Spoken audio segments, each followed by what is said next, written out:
Vous rappelez-vous de cette fameuse activité de camp de vacances, toujours la plus populaire et la plus attendue, le tir à côté. Le but, c'était de pogner le centre de la cible, mais on avait de la misère à faire tenir la flèche sur l'arc.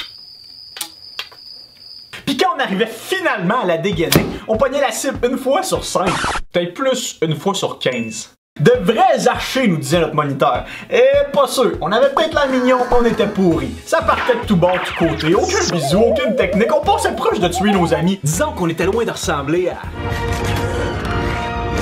Ouais.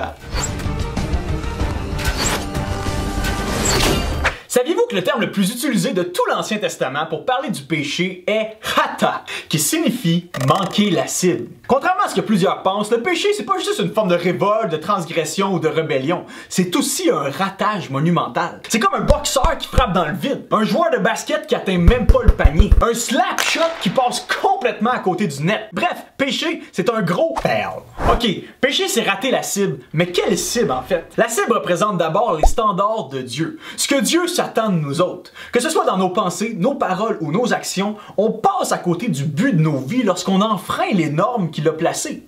En termes bibliques, on appelle ça la loi de Dieu. Ce que Dieu nous donne comme cadre de vie et de pratique quotidienne pour notre plus grand bien et notre plus grand bonheur ici-bas. Et trompez-vous pas, hein? Cette loi divine du bien et du mal forme une loi autant réelle que n'importe quelle autre loi de ce monde. J'ai beau détester la loi de la gravité ou prétendre fermement qu'elle n'existe pas, cette loi exerce quand même un pouvoir sur moi.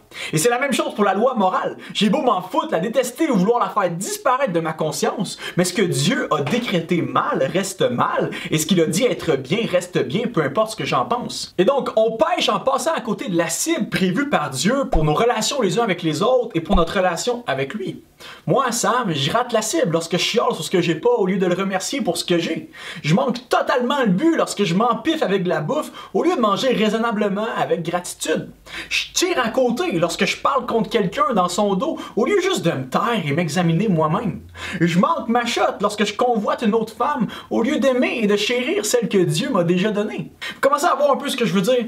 Dieu a fait les choses droites, sensées, correctes, mais nous, on est atteints du syndrome de la crocheté chronique. On tord littéralement tout ce que Dieu a fait et nous a donné, puis ensuite on invente nos propres normes morales pour se justifier. Donc non seulement on pêche, on manque la cible, mais on approuve notre péché et celui des autres. La réalité, c'est que dans la sphère personnelle, familiale, sexuelle, sociale, financière, nos standards sont déviants et déficients.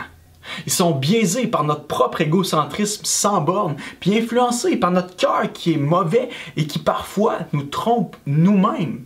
Mais plus que juste des standards moraux, le centre de la cible à atteindre pour l'être humain désigne aussi le but global de sa vie. C'est pas seulement notre manière de vivre qui compte, mais aussi notre raison de vivre. Dieu nous a créés pour lui.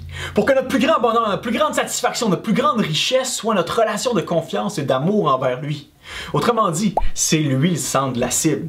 On perd notre vie, notre énergie, notre temps, notre argent, nos talents lorsque tout ce qu'on fait n'a pas pour but de le glorifier et de l'honorer. Bon, là, je vous entends penser ici. Je suis pas autant religieux qui dit Dieu est pas vraiment le centre de ma vie, mais bon, je suis une bonne personne, puis c'est ça qui est important au fond. Vraiment, être une bonne personne?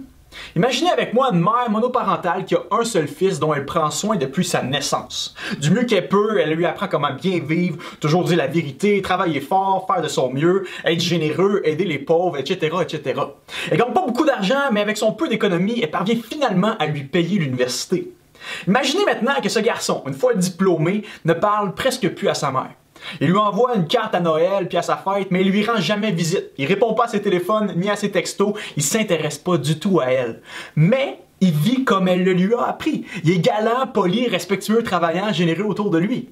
Est-ce que vous diriez que c'est acceptable comme conduite? Jamais de la vie. Vous seriez les premiers à dire que c'est pas correct ce qu'il fait malgré son bon comportement. Pourquoi? Parce qu'il néglige sa relation avec celle à qui il doit tout. De la même manière, si Dieu nous a créés et qu'on lui doit tout, mais qu'on n'est pas en train de vivre pour lui, on rate complètement le sens de notre existence. Mais au fond, j'ose croire que c'est même pas réellement ce qu'on veut. Tout le monde veut la pogner, la cible. Même quand on manque la cible, en réalité, au départ, on pensait qu'on allait tirer dans le mille avec notre flèche. Lorsqu'on pêche, au départ, on pense que ça va être bon pour nous. C'est pour ça qu'on le fait, hein? On pêche de manière rationnelle. On pense que ça va être le meilleur pour nous de tricher un peu, de dire un demi-mensonge, de convoiter les biens d'un autre. On est convaincu que ça va nous rapporter un peu de plaisir de parler dans le dos d'un collègue, qu'on va se sentir en vie finalement de verser dans l'excès ou la débauche, qu'on sera enfin quelqu'un si on vit pour l'argent ou pour le pouvoir.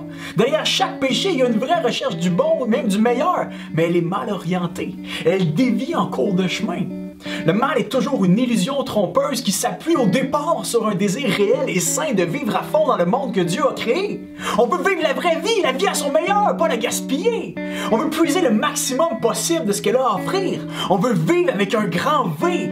Mais on est infecté, contaminé et esclave d'une force qui nous fait trop souvent manquer volontairement la cible prévue de Dieu. On pensait qu'on serait heureux, qu'on serait comblé, satisfait, mais en réalité, on est loin du magnifique projet de Dieu pour nous. Mais qu'est-ce qu'on peut bien faire avec cette maladie-là de la crochitude qui nous colle à la peau? On peut-tu s'en débarrasser pour de bon? Ça se soigne-tu vraiment? Pour sûr, la maladie du péché ne se guérit pas en s'efforçant humainement de la vaincre. Ce serait comme un parent dont le bébé est en train de mourir d'une méningite qui encourage son enfant à faire sortir le virus par lui-même. C'est impossible, ça lui prend une aide externe. On aurait comme besoin d'un bon médecin qui connaît le virus et qui détient le remède. D'un docteur dont la médecine est plus puissante que la maladie qui nous habite. D'un genre de spécialiste en crochitude humaine qui serait capable de réaligner notre plaisir avec notre devoir afin que notre plus grande joie devienne une vie vécue pour Dieu. Jésus a toutes les qualifications pour une telle intervention. Lui est le grand médecin dont le médicament est la miséricorde. C'est dans le silence et la souffrance qu'il porte notre maladie afin qu'on soit guéri.